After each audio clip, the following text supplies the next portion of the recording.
Hello guys, আসসালামু আলাইকুম। আশা করি সবাই ভালো আছেন। তো আজকের এই ভিডিওতে আজ আমি আপনাদেরকে দেখাবো কিভাবে ভিডিও টেক্সট ব্যবহার করবেন। এই মুহূর্তে আপনি যে আমার ভিডিওটা দেখতেছেন, আপনি হয়তো একটা ইউটিউব চ্যানেল আছে, আপনি হয়তো ইউটিউবে ভিডিও আপলোড করেন। তো ইউটিউবে ভিডিও আপলোড করলে আপনি সেই ভিডিওটাকে ভাইরাল বা র্যাঙ্কিং এ করতে চান। তো একটি ভিডিও ভাইরাল বা র্যাঙ্কিং করার জন্য অবশ্যই কিন্তু টেক্সট অনেক গুরুত্বপূর্ণ।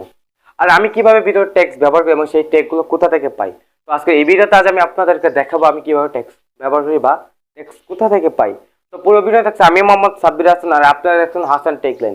আমার চ্যানেলটি সাবস্ক্রাইব করে না থাকুন, অবশ্যই সাবস্ক্রাইব করবেন এবং সাবস্ক্রাইব করে পাশে থাকা বেল বাটনটি অন করে দেবেন এবং পরবর্তী ভিডিও নোটিফিকেশন সবার আগে পাওয়ার জন্য। তো চলুন ভিডিও শুরু করা যাক। তো প্রথমে আমি আমার মোবাইল স্ক্রিনে যাব।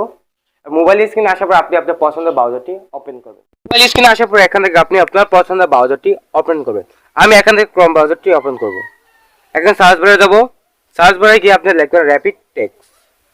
র্যাপিড টেক্সট লিখে সার্চ করলে এরকম একটা ইন্টারফেস দেখাবে। এখান থেকে আপনি প্রথম ওয়েবসাইটে প্রবেশ করবেন।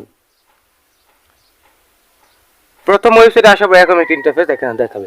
এখানে দেখছেন সার্চ বার, এই সার্চ বারে ক্লিক করবেন।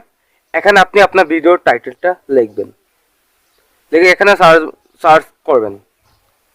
সার্চ করার পর কিন্তু আপনি আপনার ভিডিওর টাইটেল অনুযায়ী অনেকগুলো টেক্সট এখানে পেয়ে যাবেন। আপনি ভিডিওটা ইউজ করতে পারেন এবং আপনি চাইলে টেক্সটগুলো একটি খাতায় স্ক্রিপ্টও লিখতে পারেন এবং আপনি যদি চান সব টেক্সটগুলো একবারেও কপি করতে পারেন। যদি সব টেক্সট একবারে কপি করতে চান তাহলে একটু নিচে আসবেন, এখানে দেখতে পাচ্ছেন কপি, এটাতে ক্লিক করবেন।